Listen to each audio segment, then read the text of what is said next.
नमस्कार, मी निवेदिका मोनाली कोठावदे आज तुमच्याशी वक्ता या विषयावर बोलणार आहे. रसिक हो, आपण सगळ्यांनी आजपर्यंत अनेक वक्ते पाहिले असतील, ऐकले असतील आणि वाचले असतील सुद्धाच.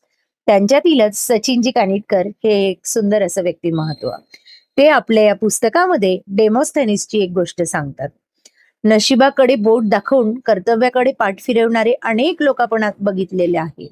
माझा आवाज बेकार आहे, मला देवानं रूप चांगलं दिलं नाही, मला भीती वाटते, मग मी बोलू कसा, मला जमेल का, असं म्हणत कुंथत बसणाऱ्यांपैकी संत तुकारामांनी त्यांच्यासाठी सांगून ठेवलं आहे. असाध्य ते साध्य करीत असायास, कारण अभ्यास तुका म्हणे. डेमोस्थेनिस हा जगप्रसिद्ध महान वक्ता आता होऊन गेलेला आहे. या डेमोस्थेनिसचे बालपणचं व्यक्तिमत्व जर आपण बघितलं तर वक्त्याचं काय, साधा व्यवस्थित ठाकठीक राहणारा माणूस म्हणून घ्यायला सुद्धा ते लायक नव्हते.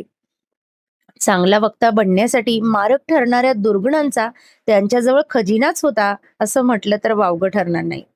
त्यांचा आवाज चिरका होता, तो तोत्रा होता, बोलताना तो अडखळायचा. त्यात दुष्काळात 13वा महिना म्हणजे त्याला खांदे उडवायची सवय होती. ज्याचं बोलणं धड नाही, ज्याला वारंवार खांदे उडवायची सवय आहे, असं ध्यान समोर पाहिल्यावर लोक हसणार नाही तर काय होईल. आणि या व्यक्तीला मात्र वक्ता व्हायचं होतं.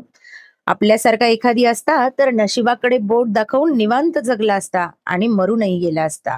ते सुद्धा साधं नाव सुद्धा कुणाला कळलं नसतं. पण डेमोस्थेनिस अशातला व्यक्ती नव्हता. त्याने मनावर घेतलं की मी वक्ताच होणार आणि चांगला वक्ता म्हणूनच मी नाव कमावणार. झालं. त्या दिवसापासून डेमोस्थेनिस कामाला लागले.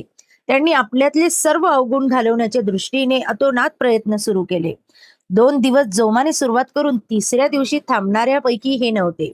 त्यांनी प्रथम आपला आवाज सुधारायचं ठरवलं. मग रोज ते गावाबाहेर जाऊ लागले. त्यांनी 2 गारगोट्या स्वतःच्या तोंडात दोन्ही बाजूंनी घालून बेंबीच्या देठापासून खच्चून ओरडायला सुरुवात केली. अशा रीतीने त्यांना आवाज फुटू लागला आणि त्यांच्या आवाजातील किनरेपणा आणि तोतरेपणा नष्ट झाला. आता राहिली खांदे उडवायची सवय. त्यासाठी सुद्धा त्यांनी इलाज केला.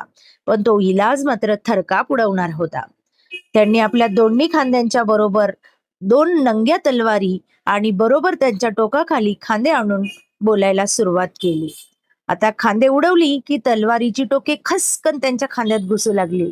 डेमोस्थेनिसचे खांदे रक्तबंबाळ होऊ लागले.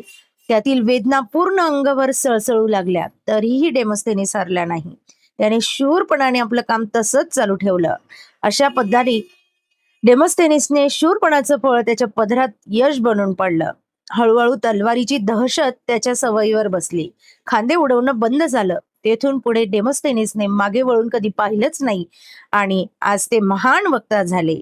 असं म्हणतात ना, प्रयत्नांती परमेश्वर.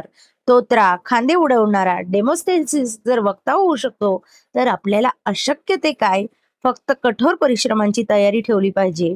कुणीतरी म्हटलंच आहे, प्रयत्ने वाळूचे कण रगडिता तेलही गळे, यज्ञ तोची देव जाणावा. त्यामुळे डेमोस्थेनिसच्या गोष्टीमधून आपण स्फूर्ती घेऊन आपणही चांगला वक्ता होण्यासाठी नक्कीच प्रयत्न करूयात.